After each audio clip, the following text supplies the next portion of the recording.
geekversus.com.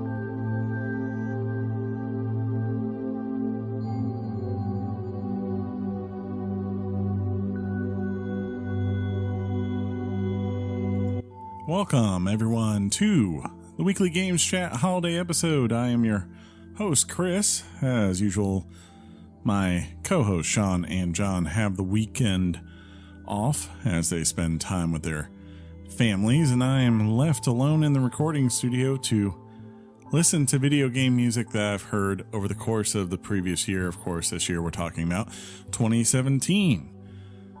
So, it's a little bit different than normal. No topics, no news, no emails, no nothing. Just yours truly and some of my favorite selections. I always like this episode because not only do I get to revisit some of the things that I loved hearing throughout the year, but I always make sure to go out there and try to search for things that I didn't hear but have gotten praise from throughout people in the industry, and make sure to include those so that, you know, we get a full sampling, and you'd be surprised at things you can find out there. Video game music really is a great medium.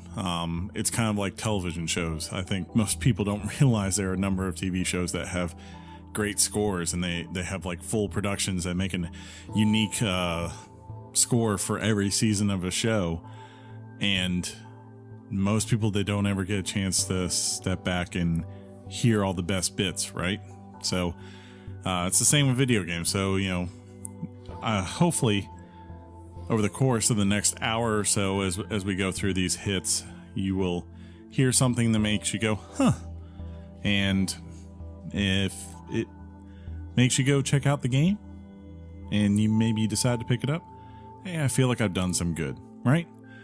I do want to wish everyone tuning in, it's Christmas Day here when I'm recording this, so I want to say Merry Christmas. I hope you got all the games you were hoping for this year, and I hope that if you have a PC, you are currently scouring the Steam sales for every little deal that you've been waiting on all year, and buying all the games that you're never going to play. Let's just be honest. We all know. It's just so we have a nice padded library of things that we can say we have. Not necessarily always things we play.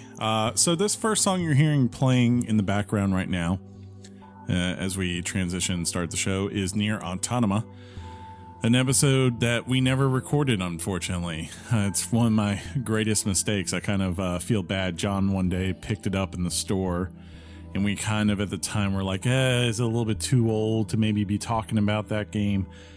And we've kind of loosened that up, in case you haven't noticed here. We're not being so hardcore about the deadlines of when we talk about things, but he put it down, and then about a month or so later, I picked it up just randomly, and I loved it. And it was one of my favorite games of the year. And I wouldn't be surprised if you tune into our best of episode in about 2 weeks that you hear that name pop up. But this game is great because it has so many different themes, so I wanted to find a way to put more than one in, not because I wanted to show favoritism, but because literally this is like a game that has like 3 discs worth of soundtracks, because there's so much variety for each theme that they have in the game. So right now I've just got this one playing in the background. We'll hear another one later on. But that said, I do want to move on to the first major song of the episode.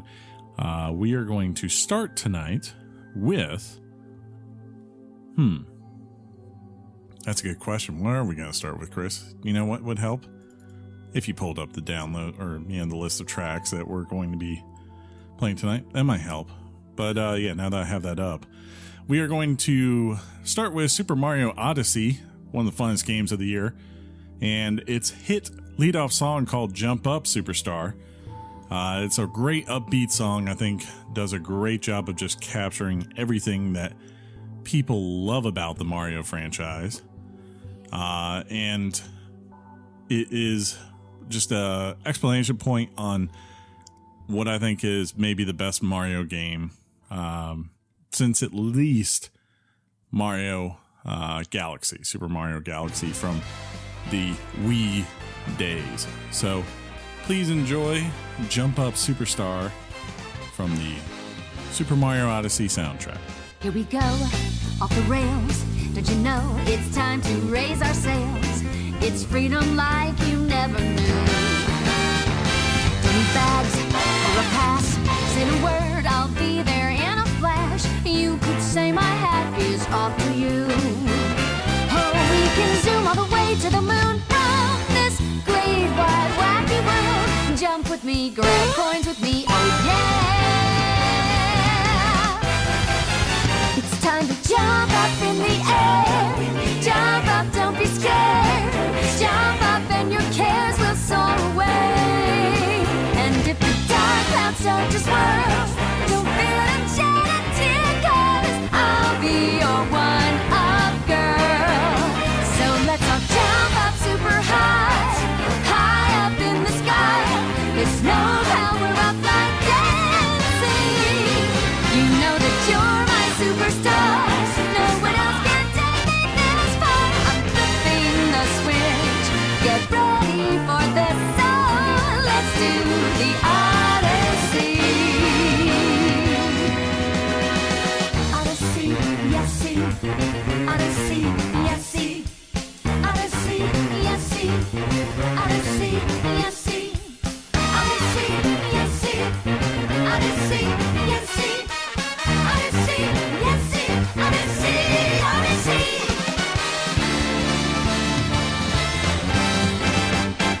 Spin the wheel, take a chance. Every journey starts a new romance. A new world's calling out to you. Take a turn off the path. Find a new addition to the cast. You know that any captain needs a crew. Take it in stride as you move side to side. They're just different points of view. Jump with me, grab coins with me, oh yeah.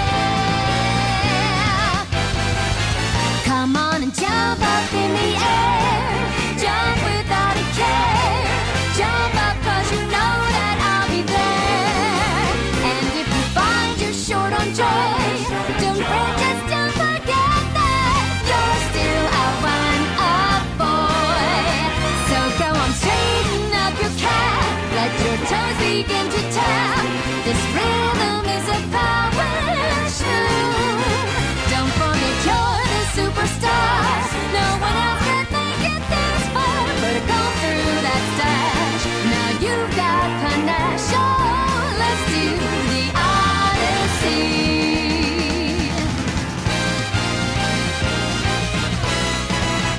It's time to jump up in the air. Jump up, don't be scared. Jump up and your cares will soar away. And if the dark clouds start to swirl, don't fear, don't shed a tear, 'cause I'll be your one-up girl. Now listen, all you boys and girls all around the world, don't be afraid to get up and move. You know that we're all superstars. We're the ones who made it this far. Put a smile on that face. There's no time to waste, so let's do the Odyssey.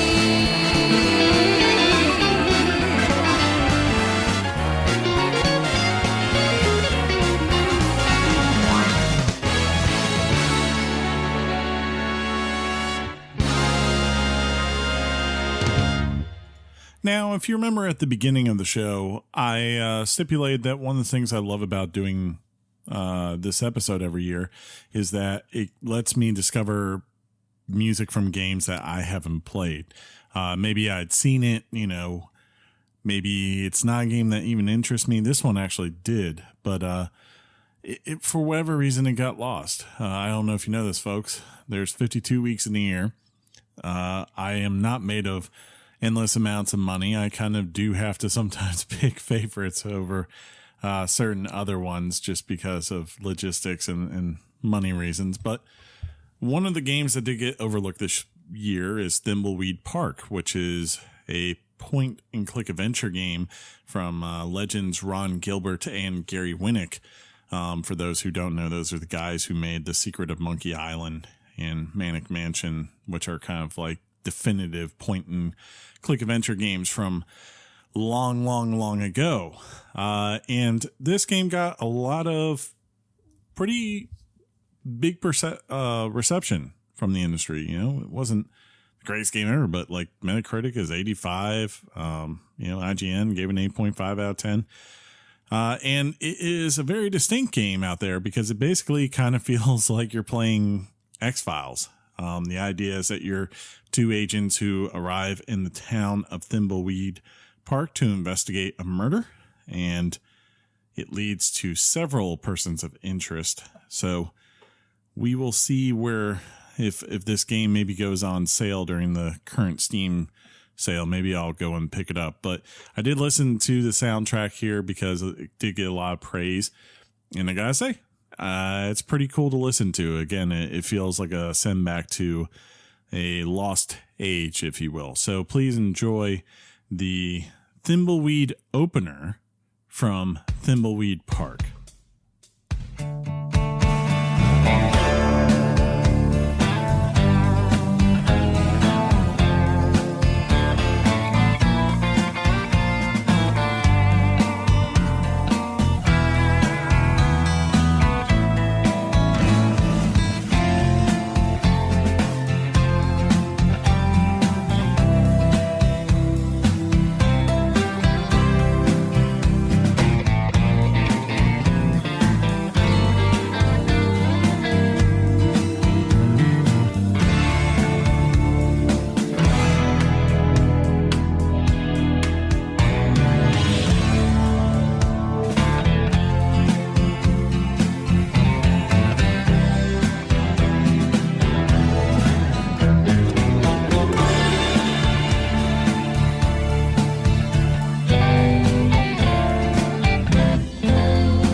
RiMe is a game that I think a lot of us in the group here were anticipating, and in the end, we were kind of divided on.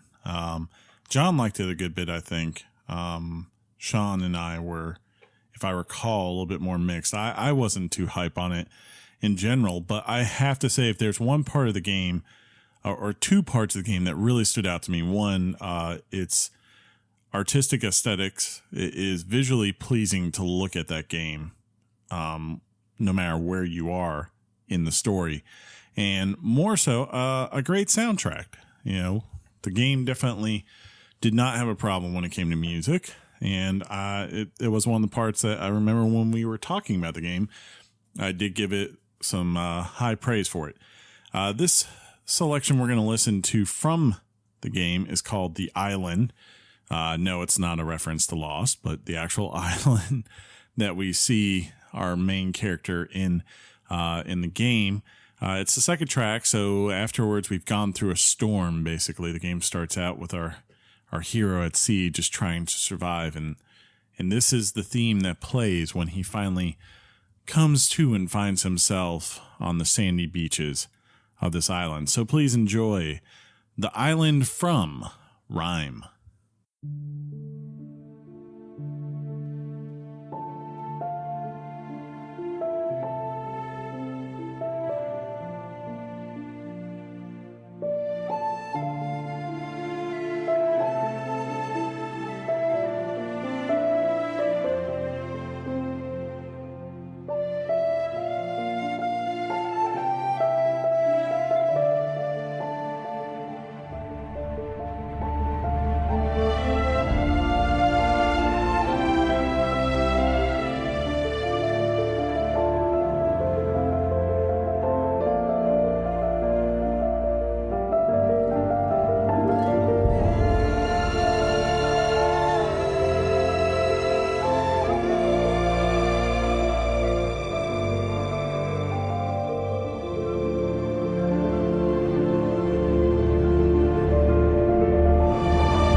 Destiny 2 had a big change from the previous Destiny in really any Bungie game that they've ever released, in that this is the first time that Martin O'Donnell did not do the soundtrack for the game. For those who remember, he and Bungie had a pretty bad falling out by all accounts back during the production of the first Destiny game. Michael Salvatore came in and did the minor updates for as far as score for the expansions for the first game, and he took over the reins to do the main composing for this game as well. I have not heard one person say a bad thing about the soundtrack, so kudos to Bungie for finding someone who could step into Martin O'Donnell's shoes and fill what has honestly been one of the best catalogs of video game music from the last 15 years. So, you know, it was big shoes to fill, but they definitely sounds like they filled it. I know Sean and everyone, as far as the main release when this came up for this game, they were totally loving it. And I have to imagine that in part it is because Bungie knows how to make scores that just conjure this feel of epicness. Like we are going out into the middle of nowhere and we don't know if we're coming back alive, but by God, we have to rise to this challenge, because if we don't, no one else will. So this is in that spirit. This track is called Forge Ahead, and is from the Destiny 2 soundtrack. So if you're still playing the game and you don't hate Bungie yet, you might enjoy this song. For those who haven't, who knows, maybe you can come and start playing Destiny 2 and quiet the people that are rioting. But until then, let's just both forge ahead together with Destiny 2.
It's really funny when I think about it now, but earlier this year we did a episode where we did our top. It was like I want to say it was basically our top 5 anticipated games of 2017. It was very early on in the year.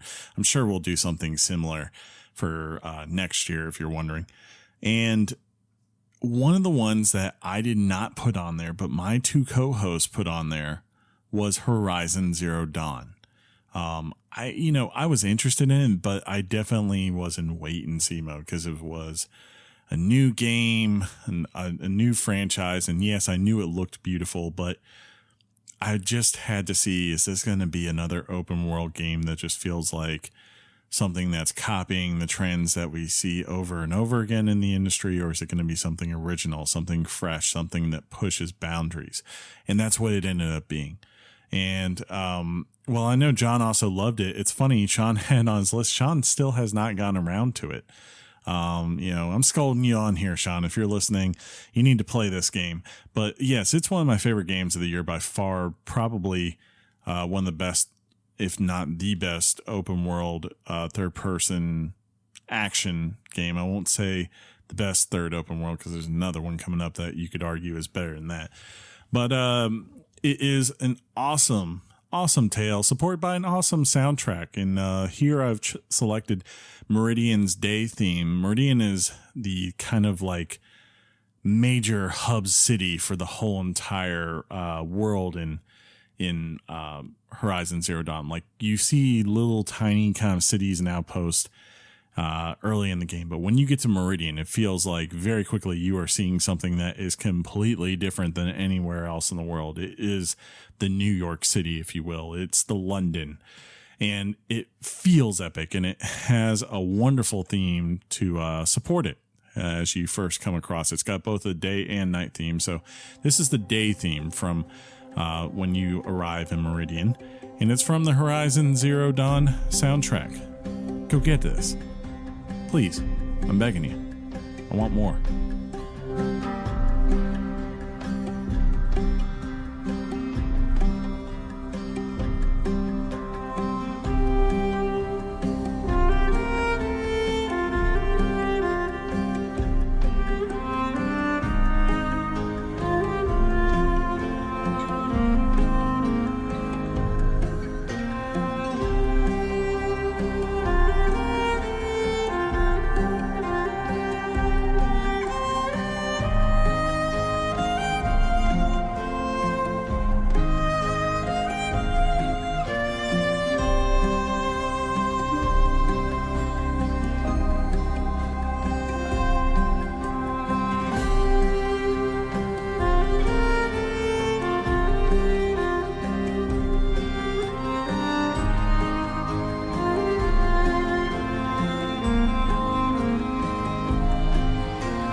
So another game that I unfortunately, along with my co-host, overlooked this year was Night in the Woods. It's gotten a lot of praise. It's pretty, I think GameSpot gave this game a 9. And I remember seeing it nominated for a couple of categories at the Game Awards and also a Golden Joystick recently too. I believe for Game Awards, I know it got nominated for games with impact, which is kind of the more people making something that isn't just designed to be, a fun, playable adventure, but actually have something behind it. Maybe asking the player to think a little bit deeper and take in a little bit more. And this is a game that just recently announced or released a kind of extended version of the game called the Weird Autumn Edition. You can get it on PC, Xbox, and PlayStation. Just came out this month. I think I'm definitely going to go pick it up. But here's an overview of the game, and this was another soundtrack. Again, I kept hearing like, hey, you got to listen to this soundtrack. But here's an overview for the game for those who are curious. If you're looking, it is an adventure, kind of like, I don't know if it's kind of in the style of point and click or whatever, or I'm going to guess it's probably more in the style of What Remains of Edith Finch or Firewatch, those kinds of games. But the description is, May, an only child, has returned home to Possum Springs, where times have changed since the closing of its mines. Now, living in her parents' attic, she uncovers a dark mystery that leads her into the nearby woods. She's forced to confront a horrible secret the town has hidden for decades, involving not only the town's mine, but also the recent disappearance of her longtime friend Casey. May's friends also include Bay, a cigarette-smoking alligator, and May's childhood friend Greg, a hyperactive fox, and his boyfriend, a bear named Angus. So, sounds like a cool, interesting thing, like it's a mystery going on. And I always love a mystery game, so we'll have to see what the themes are and where it goes. I definitely plan to pick it up at some point. I know anytime you put animals into into human experiences, I'm probably going to be on board with it. But here is, this track is called, oh no, I closed my notes. Finding Bay. So I guess she's trying to find her friend, Bay, or is it B? I'm not sure. I'm sure John and Sean and the listeners will all mock me for how I'm saying it. If I'm saying it incorrectly, you can look in the description to see how it's spelled if you're curious. But here it is, Finding Bay, or B, I don't know. Please enjoy.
I have never played a Persona game, but one of the coolest, proudest things I think we did this year was, even though it wasn't something that necessarily is up my sleeve or up Sean's sleeve or John's sleeve, we brought in one of our friends, Tim, who came in to talk about Persona 5. And, you know, he had some jitters. He was a little bit nervous at first. But when he actually got into the story and the gameplay and stuff, I just remember it was so weird, so unique, and it was interesting. I don't know if I'll pick it up because I've seen gameplays from past ones. I'm kind of like, I don't know if that's something I want to dedicate 40, 50, 80 hours of my life to. But I saw, you know, from a narrative perspective, I could hear the hook. I was like, okay, this is definitely interesting and unique. And when I went to look for songs to put on this year's episode, I wanted to find a Persona 5. I was wondering if I was going to be able to find one, just because I know how protective that game is as far as certain things. Like you can't find video gameplay, I believe, very easily of the game because they want you to experience it. But I went out there and I searched, and luckily the soundtrack was available in a lot of different places. And this seemed to be the one track that I kept seeing pop up, which is called Life Will Change, which seems pretty, you know, fitting for what Tim was describing with this game as far as the things that go on with it and being in high school. So I definitely want to include it. As soon as I clicked play, I was like, okay, this is awesome. I mean, I don't know if I'll ever play a Persona 5 game, but I'll say this, I could probably put on a soundtrack tomorrow, and if I had to go on a car ride, it'd be jamming and fun. So again, this is called Life Will Change. It's from Persona 5. I'm sure if you are a fan of the series, you know the song already. For everyone else, maybe it's time for us to all go explore playing a game where you're in high school and you apparently go into dreams and stuff and fight vampires or something weird that was like that. I'm trying to remember all the details. I just remember it was really crazy. But yes, Life Will Change from Persona 5.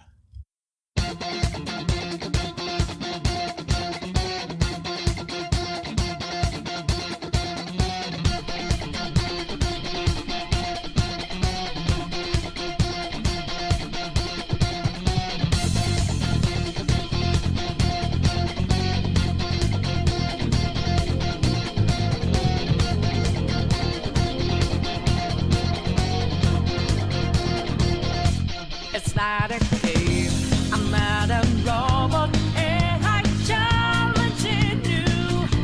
I'm not a phantom, I'm in your face and I'm here to see you through. Right before your eyes, what just multiply? Got the flame right, it's time. I'm so far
Now, my co-host, they will hate on me forever because, of course, I was not going to get a Nintendo Switch. And then the reviews for Legend of Zelda dropped, and they were so outstanding. And the trailers leading up to it were so outstanding. Even though I really, really wanted to hold off to see what was going to happen with the Switch, I had to play that game after reading all that. And I'm really glad I did. My co-host got on to me because I'm not on the camp of some people that put it at one of the greatest games ever and all that kind of stuff. But I definitely have no problem saying it's my favorite Zelda since the Wind Waker, and that it was one of the most beautiful games to look at that came out this year, and also one of the best games to listen to. A game like this, I think, would have easily faltered if the soundtrack and its look weren't so appealing. I think that's one of the things that's such a joy, is that it is a minimalist game in terms that, you're not getting much direction as where to go with a quest or narrative speak. But as you travel these fields and these mountains, the rivers, and eventually to Hyrule Castle, the music carries you there. It changes so appropriately when you're in combat to when you're just on your horse,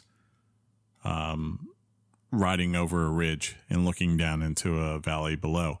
One of my favorite parts of the game is when you go to, I believe it's called Rito Village, and meet, I cannot remember the name of the hero from that area, but it's just a wonderful part. I love the music in that area. It feels so distinctive compared to the other three parts, and it's both uplifting and pleasing to me. So I know a lot of people, when they think of Legend of Zelda, they're thinking the best thing is the Hyrule Castle theme or the main theme to the game itself. And those are awesome tracks. But for me, if I was going to play one from there for you, it was going to be the theme from Rito Village. So here it is from The Legend of Zelda Breath of the Wild. I'm sure this game is Game of the Year for 98% of you, and I definitely don't have a problem with y'all saying that. But enjoy.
Now, one of my co-hosts, John, specifically asked that I include this next track, and I'll be honest, I had forgotten about it. But the moment he suggested it, I was like, yes, we definitely need to include this. Prey was a game that came out in May, and John and I were very divided on it. He enjoyed it. I kind of found it a little bit bland, but I have to agree with him. The game opens up with this track. It's called Everything Is Going to Be Okay, and it basically shows our main hero. I cannot remember his name right now, but as he is going up in this helicopter from his apartment over to where he is about to start his first day of work. And in the process, it kind of rolls the credits for you in the background in a very unique way. But it also just sets this really cool techno tone and is probably the most uplifting, I don't want to say uplifting, but the most upbeat thing you hear over your playthrough of this game over the next 15 hours. So John, you were totally right to include this if you're listening. I hope you enjoy it. I hope everyone else enjoys it. Once again, it's called Everything Is Going to Be Okay, and it's from Prey.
So, Nier Automata is a game that I feel really bad in retrospect from a podcast perspective about for this year.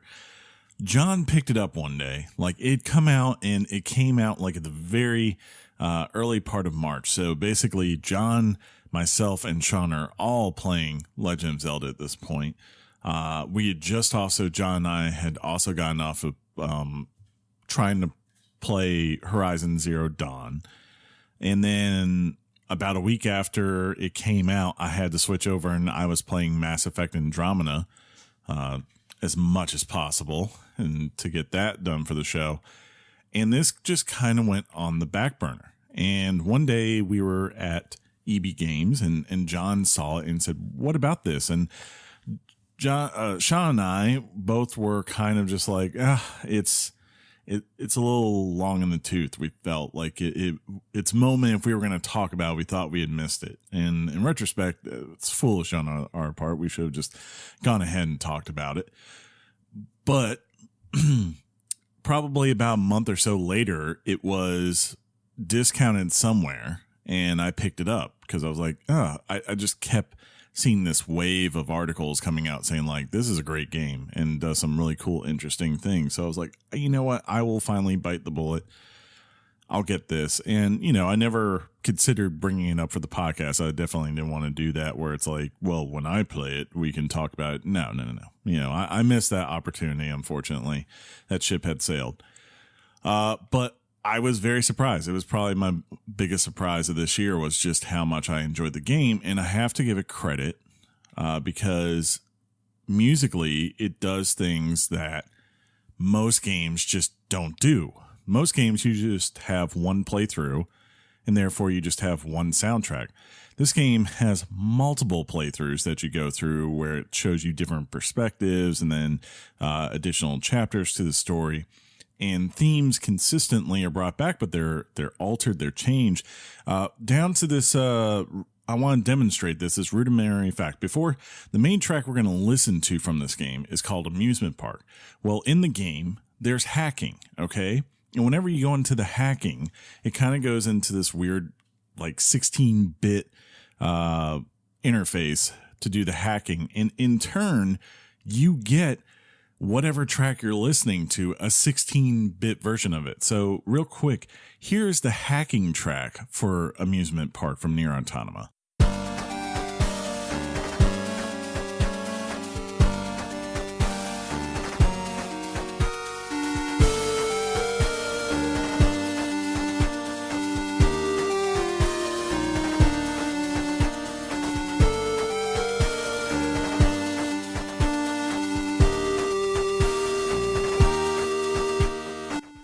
And this isn't something that's just exclusive to the hacking. There are medium themes, there are dynamic themes, there are quiet themes throughout this game. I mean, if you took all the music that is in this game, it kind of amounts to 3 or 4 CDs worth, I believe, of material because they layer things so appropriately to whatever is going on to either signify what has changed or what is combat-wise going on at that moment.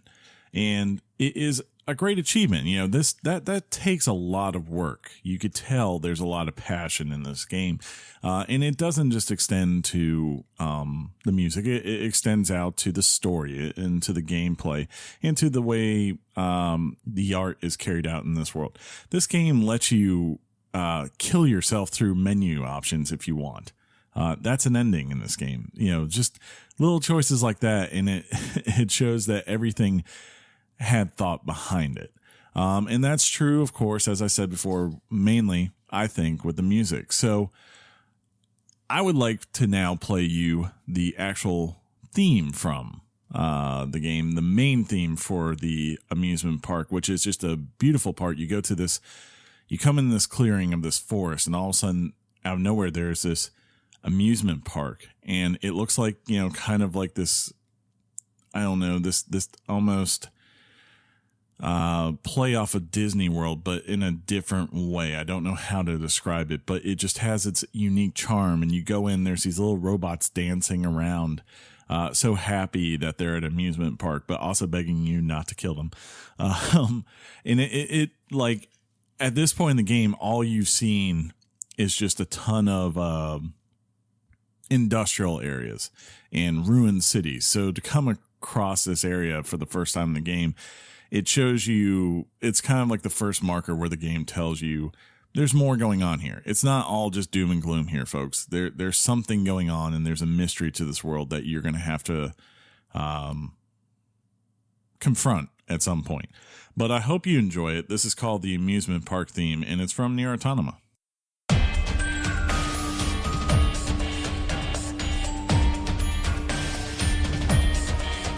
Flinthook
Mario, he was everywhere this year as the Switch rolled out, and probably the biggest surprise I think that came out this year was that he was in not just a game with Rabbids from Ubisoft, but that it was a tactical RPG. Well, I don't want to say RPG, but just a tactical strategy game, where it was turn-based, and you have Mario basically doing, I don't know, XCOM or Final Fantasy Tactics.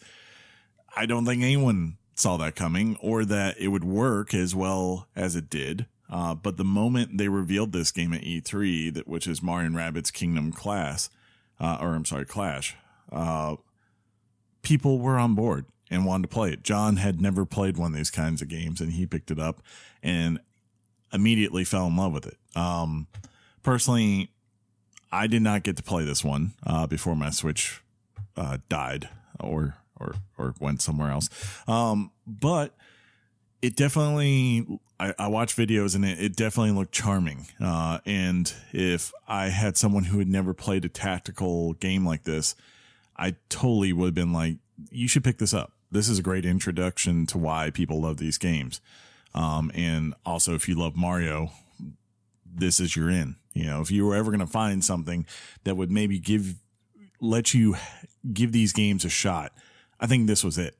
So I'm really glad that it did well. I hope they make a sequel. This guy who made the game, he came begging to make this game. He was like, this wasn't something that they forced in, hey, let's just do this because this isn't out here and it feels a need for both our companies. It was like, no. I literally have this idea and I want to bring it to fruition. And I think it would be awesome if we had the Mario characters in there. And to his credit, Mr. Miyamoto agreed. So this is called Mid-Boss Mayhem, and it's from Mario and Rabbids.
Now, you may be wondering, what the heck was that I just heard? That is the opening theme from Flinthook, this little action platformer roguelike indie game that came out this year by Tribute Games, where basically you are a space pirate that goes around with a grappling hook.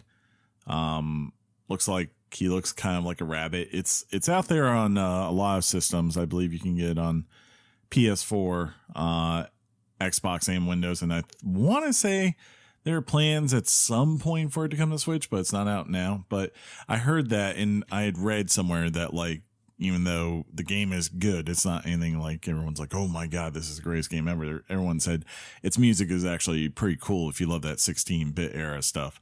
So that's Flinthook. Next up, though, we have for you a game that none of us played, but I thought, I always hear people, especially Greg Miller from of course way back in the day, podcast Beyond and Now, Kind of Funny, talk about Danganronpa.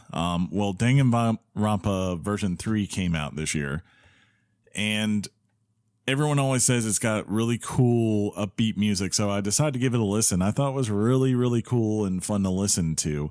I've never played a Danganronpa game. I don't know if I ever will. But I'll tell you this, it's kind of like earlier when I put that Persona 5 song on. I was like, I could listen to this. I can jam to this. So I figured, why not share it? See if it gets some people, wondering if they need to pick up this game. I know it's out there on PS4 and PS Vita right now. So if you have those and you want to inquire, or you've played any of the other 2 games that have been released and you did not know there was a third one out, this is called The Main Theme, and it's from Danganronpa V3.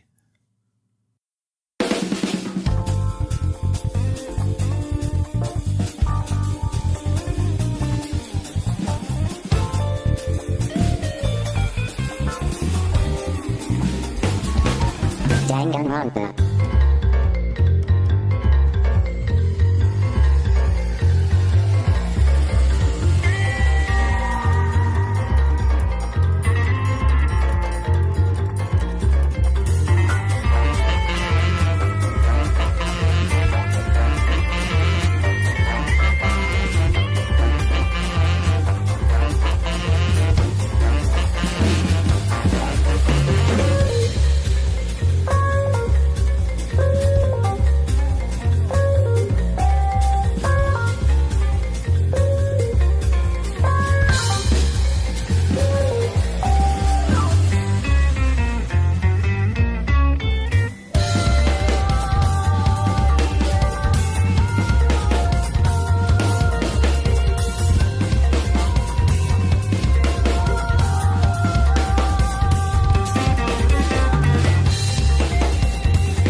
Hollow Knight is a game that I kind of wish we had found time to talk about, but it never really happened. And I think it's mainly because for the longest time it was just a PC game. It is scheduled to come to Switch at some point early in Q1, but basically it's a classic Metroidvania game from this small studio called Team Cherry. Got a lot of praise. It was nominated for a couple of the Game Awards, especially for Best New Indie Game or something like that, whatever they call, which Cuphead, of course, won.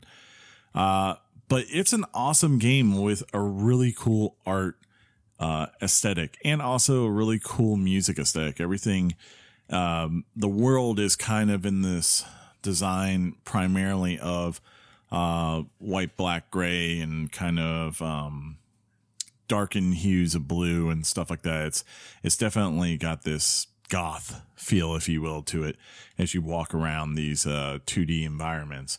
But it is really good gameplay. It doesn't hold back. It's kind of like Dark Souls in the sense where when you die, you got to get back to where you died to get stuff that you lost, or else it's lost forever. And it is also fair, though. You know, it feels like it commands you to learn your controls, but after you do, you feel like you've accomplished something when you get past these bosses and move on to a new area. It is also supported by a great soundtrack.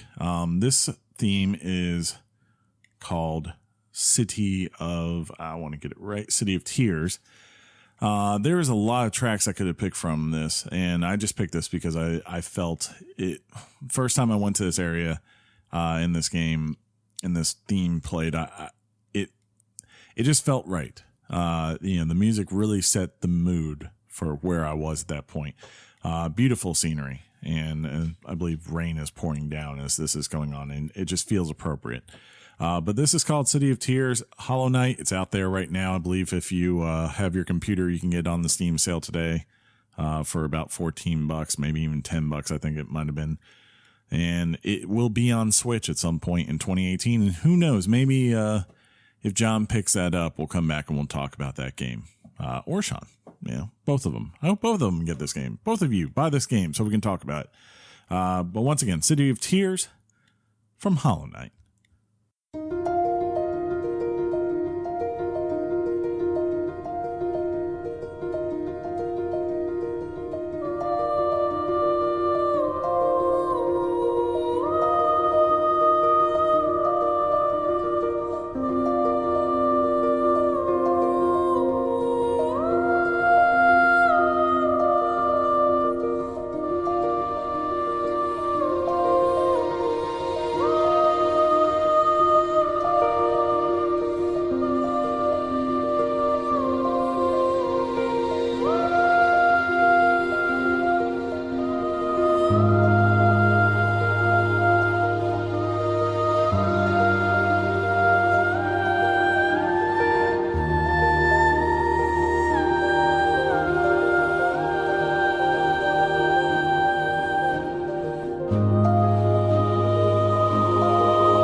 Next up is Gravity Rush 2, a game that I feel like all three of us sat around in January of last year looking at this game, trying to figure out, are we going to play this game? Because it looks really cool and interesting, but we have no idea, because none of us played the first one, exactly what's going on with it.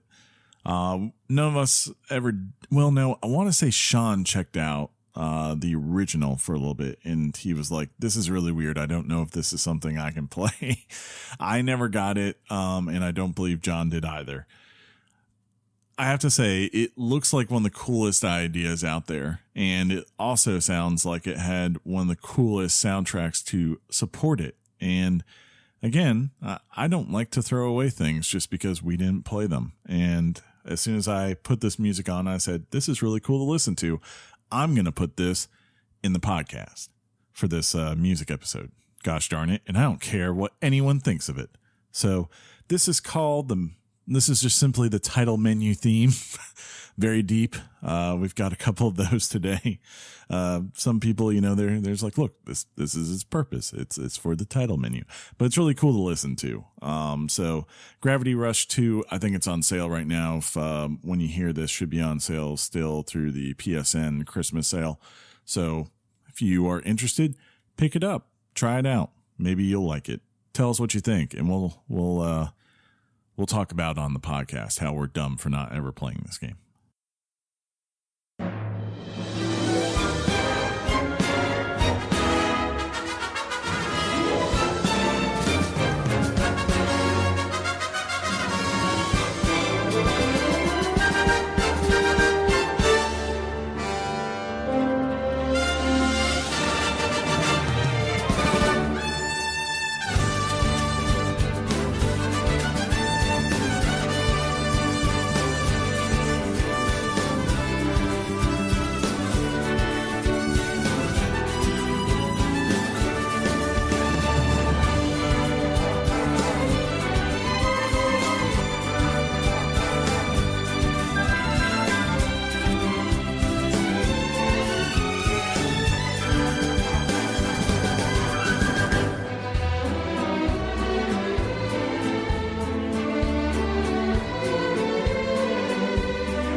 So as of today, as I looked at how my playthrough time for Assassin's Creed Origin, I had crossed the 80-hour mark.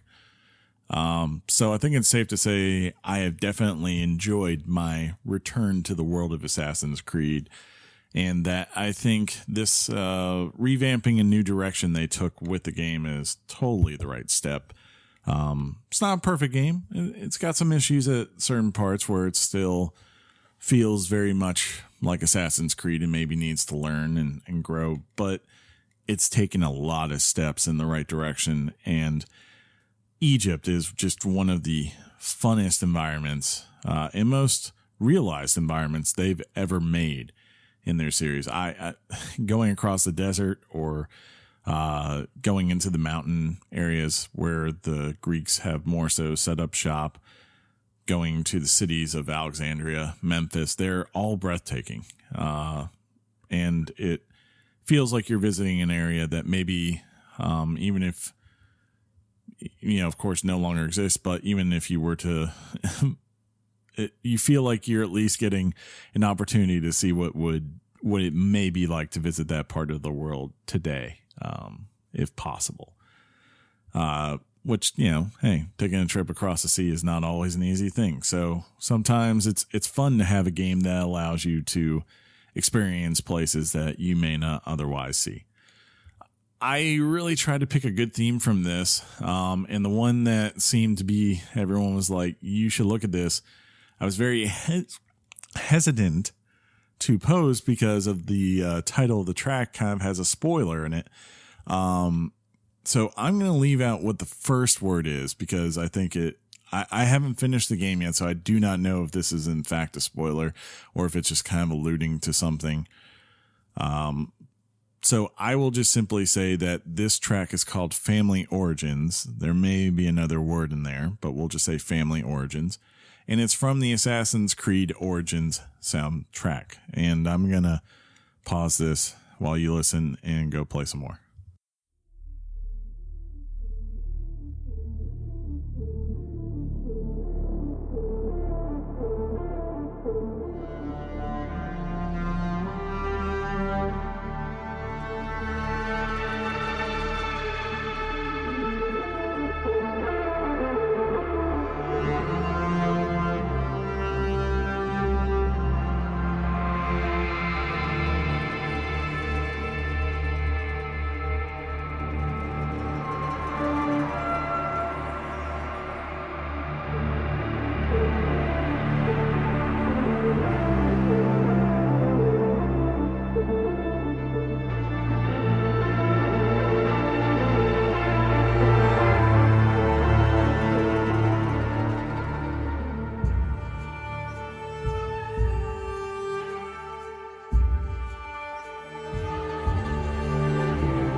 Nioh was a game earlier this year that was never on my radar until I want to say about 3 weeks before it came out in February.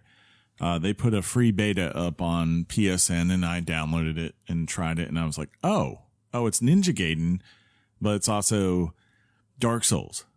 I am totally in on this, and I promptly bought that game the day it came out. And it is one of the best investments I made with very little to go on this year. I was very pleased that I made that investment. And, it is a return to form for Team Ninja, but it is also something that felt like was filling a void that was out there. A lot of people love ninja games and samurai games, but there really haven't been any that have pushed a difficulty as of late. The games with swordplay that have really pushed it have been things like Dark Souls. So it felt like, Team Ninja, they came, they took a step back, they reassessed what made their games great, which was great combat, and then tried to expand it in a new way. The setting of feudal Japan, tying in like all these classic lore tales that, as far as history that are in there, and mixing those with actual historical people from the area or the era, including the main character. I cannot remember his name, but the idea is he is the only Western samurai actually appointed. He was, served, I guess, like he gave up his life in Britain, basically, and was declared dead there so that they could rename him as his Japanese name and become this samurai, and he could break ties to his family there and those kinds of things. All these things went through. The game has a lot of beautiful themes. There's one called White Tiger Ishida Mitsunari. I don't know if I'm saying, of course I'm not saying that right. I'm butchering it. If John and Sean could see the name on the screen, they would be laughing at me right now. It is from one of the many boss fights in the game. And I think it's a very, very cool theme. So I hope you enjoy it. White Tiger, Japanese name, we'll just say, because I'm not going to offend them again.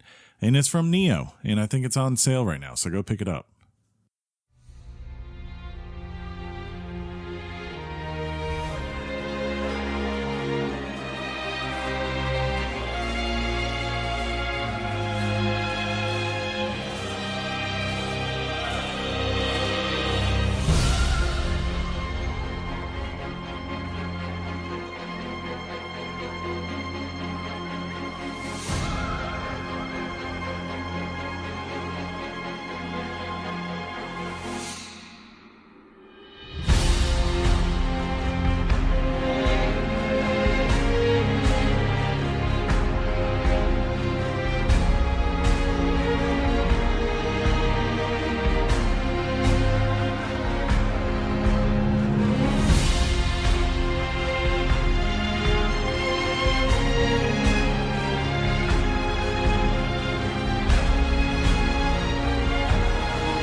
Now, if you sit back right here, I'll tell you about a game.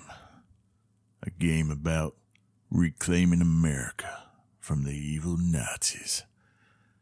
It's a tale of B.J. Blazkowicz, and it's one filled with violence. One of them tracks of violence to fuel your rage is called Uberviolence. I screwed that up. I'm going to say it again. Uberviolence. That's the name of the track.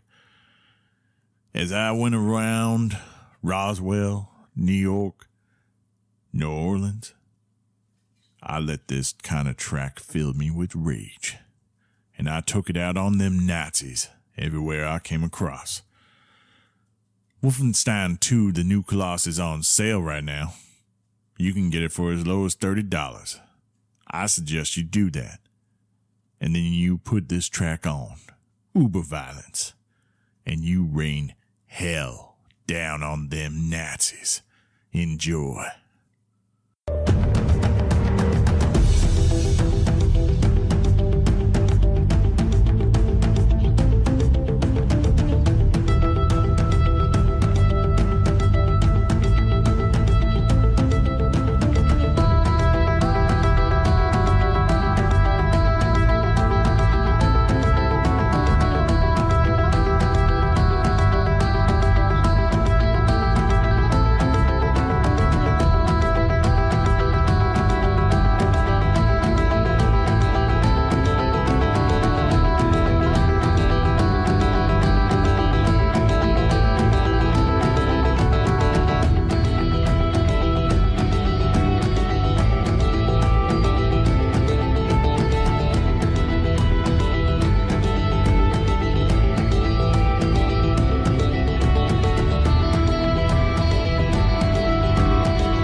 Man, this is quickly turning into one of the longest, I think the longest music episode we've done. But you know what? I didn't want to leave things off this year, so I didn't.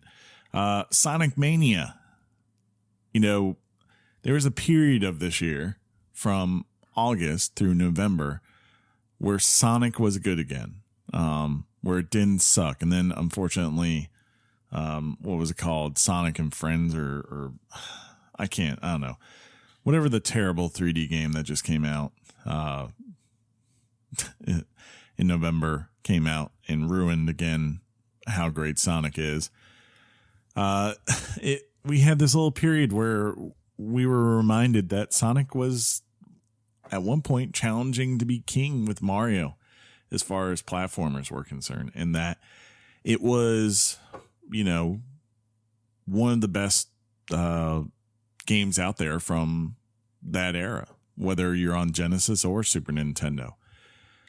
I love this game. It felt like a callback to me. Sean didn't like it as much because I don't think he really enjoyed Sonic to begin with. But for those of us who love Sonic from those days, where you had this endless ability for speed, but at the same time, you also had so many different ways to get through a level. It was just so pleasing to get a game that called back to that perfectly and gave us exactly what we need. I don't need Sonic to have 3D environments. I don't need it to be the most, deep world ever, or, even the most complex story or whatever. What I need is good level design, good character movement, and a little bit of innovation while also respecting where it came from. That's all I think most people have ever asked for from the series. And sure enough, you give the game to a bunch of people that are passionate about creating levels for classic Sonic games. They give you a great game like this. So if you enjoyed Sonic at any point and you have a Switch, you have an Xbox, or you have a PlayStation, I highly suggest you go pick up Sonic Mania. This was the main track from the game. It's simply called Friends. So here it is. Sonic Mania, Friends.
Pyre is a game that I think, if you listen to the episode, you can tell I was really, really high on this game. Bastion and Transistor are also great games, but Pyre is, to me, Supergiant's best game because it broke from the mold of the first two games, which also had great music and great vocal performances, and gave us something that was different. People say small studios, they can't do what AAA studios can do, and therefore you shouldn't ever consider them for awards or major things because they don't have the most complex things or these huge open worlds. And I say that's not true. To me, it's about making a game that is a fully realized vision. And to me, I said this at the time, and it still holds true in my opinion. Pyre is a game that you can tell these people made the game that they wanted to make. They made sure that it worked perfectly for what it needed to be. And that was the product they put out. They got a little bit of backlash because you couldn't play games online. And they were very honest and said, well, we would love to do that, but we're not going to put online out there unless we can do it to a level that is perfect and meets our standards. And that just wasn't possible with their small studio. So they instead put out the version that worked. And in an era where a lot of studios, when they put out things, they put out there and will accept that there might be some faults and they'll just patch it later if possible, sometimes to the chagrin of fans such as former host Chris Hatchett, who just have had games that they want to love but consistently see can never be fixed because issues are discovered later down the line that can no longer be reversed or repaired, if you will. It's nice to have a studio who actually builds a game from the ground up that does work and really didn't need much in the way of patching except maybe some tuning to make sure the game was as balanced as possible. This is called Vagrant Song. It's from Pyre. It is a song that plays kind of mid-tier when you meet this this musician who's going around, and he joins your band of travelers, and simply someone asks him to sing a song to ease the passing of their journey. And this is the song he sings. It's called Vagrant Song.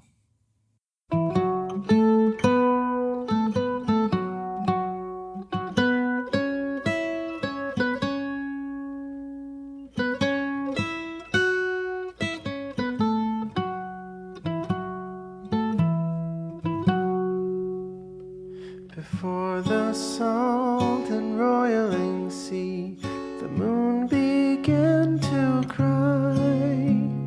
The valley ran with sorrowful tears and filled the waters high.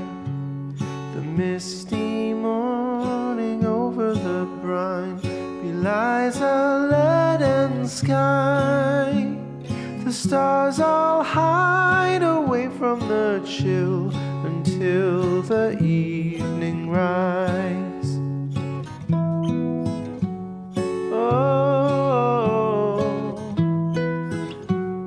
oh, oh,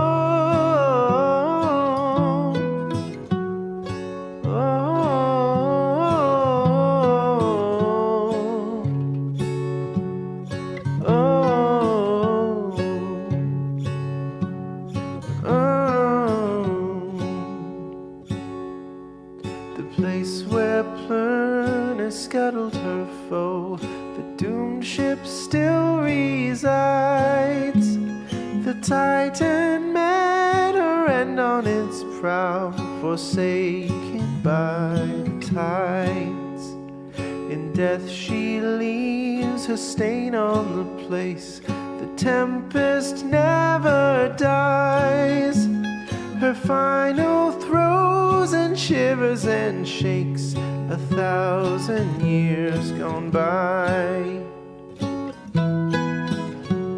Oh, oh,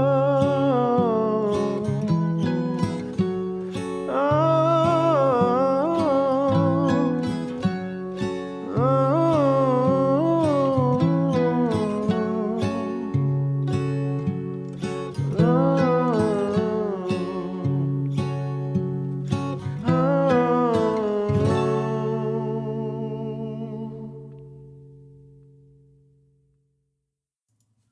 Divinity Original Sin 2 was a game we were going to talk about until we all saw Star Wars. And I said, you know, I can talk about this game if you want. I don't think I will have too much to say about it. And I mean that, not in a disrespectful way, but it is a game that I think is best just experience playing. It's not something that you can describe. Like, the main narrative isn't why you play this game. It's what discoveries you make as you play, the choices you make and how those choices affect your party and your gameplay, the different types of combat you use, the different types of race and characters you use in the game.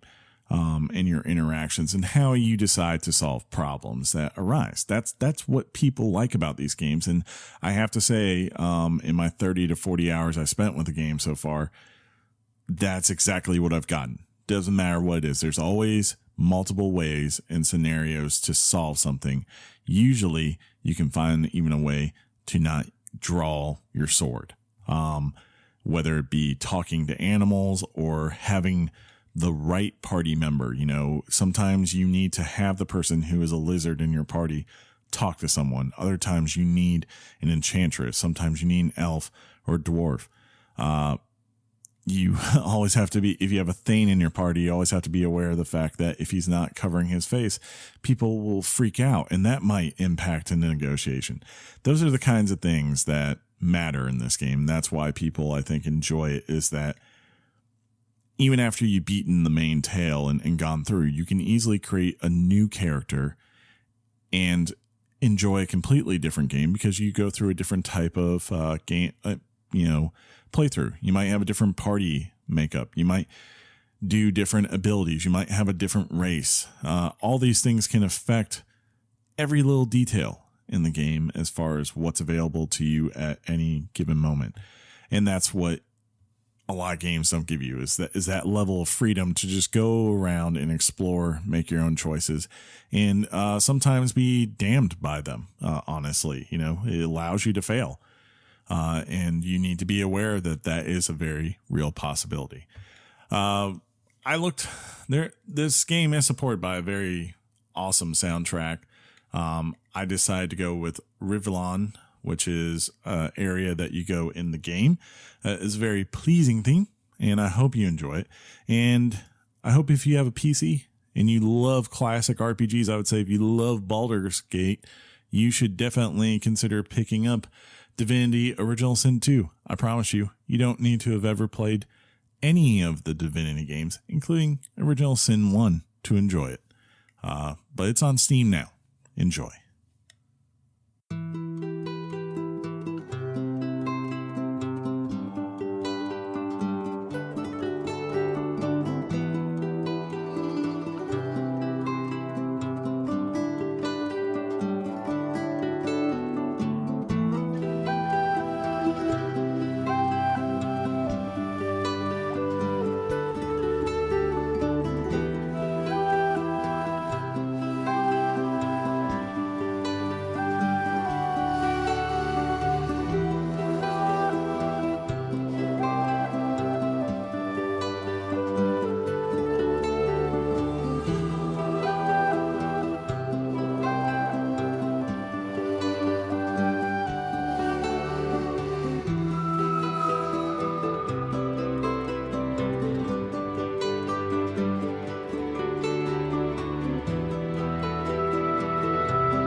Our final track for this year is from a game that I think had the most painstaking art direction setup of maybe any game ever made, and that would be Cuphead. I believe it was it's like 2 or 3 guys all hand drawing this whole entire game in the style of the, I guess, vaudeville Disney era, Steamboat Willie cartoons, all that kind of stuff from back then. And I have to say, it was a long wait. We heard about this game back in 2013, and we just kept wondering, where's Cuphead? When's Cuphead? We want Cuphead. And it finally came out, and we found, one, it is one of the most punishing games you will ever play, but two, it's one of the most realized. Very artistically realized, from the soundtrack to the environments to just how the boss fights each work. And it's a blast to play. I mean, my friend's 6-year-old kid saw this game, and he automatically fell in love with just how the world and the characters looked, and wanted to get it. And I had to try to warn her. I'm like, look, you can get this game. He may enjoy it, but you better be prepared for the fact that he is going to have to play a lot and die a lot before he succeeds. But I just think this is a great, great realized vision from a team. And, if you love that kind of era or just anything going on with it, the big band sounds and all that, this game really has a great soundtrack to send that up. I picked Floral Fury. Floral Fury. Of course, I had to pick the one that is like really hard for me to say because, I'm such an expert with the English language. Man, I need John and Sean here so they can laugh at me as I struggle through this. But that's what we're going to use to close out this year. Before we do, I do want to say thank you for listening to Weekly Games Chat throughout 2017. We really do this show because you guys keep listening, and it's really fun for us to do. Every week we gather around, whether it's been a long day at work or, there are other outside issues in our lives going on, and we put them aside for an hour and a half and 2 hours, and just talk, sometimes scream, but usually with the intent to talk to each other about something that the three of us are all very passionate about, and that's video games. So if you enjoy those conversations, we always invite you to join in. You can do so at weeklygameschat@gmail.com, where you can send us your letters and emails, and we will gladly read them on air and discuss, maybe even yell about them too. Or you can just hit us up on Twitter if you got something short at Weekly Games Chat. If you still want to just go with the digital social spaces and you don't want to be limited by 270 characters, you can come over to facebook.com, also at Weekly Games Chat. You'll find all of our episodes there, and you can post about those, how you feel. If you are looking for places to subscribe to us, iTunes is a great place, Stitcher, Google Play. We are on all those places, and also YouTube. If you just are at work, they're not anything complicated. Just search Weekly Games Chat, and you'll just find a copy of the audio file for that week. It's not ever going to be anything video. We're not that fancy yet. Maybe one day, if you ask nicely. Maybe one day. But if you're at work and you just want another way to listen to it, that's there for you. The important thing is that if you do like us and the service you choose has a subscription-based service to it, we ask you to subscribe, share the podcast with your friends, and also, if they have a review or rating system, drop us a line. Tell people if you like us. Helps people find the show, which is always a good thing, because if you tell 2 friends, and then I tell 2 friends, and they tell 2 friends, and so on, then apparently like 10 billion people will listen to Weekly Games Chat. Or they'll just know what it is and they won't care. Who knows? But once again, thank you for a great 2017, guys. We are off next week. I do hope you've enjoyed this music interlude. We will be back the following week with our favorites from 2017. So until next time, I will simply say to you, game on, your mom's box. Peace out, everybody. Thug life. And this once again is Cuphead, Floral Fury.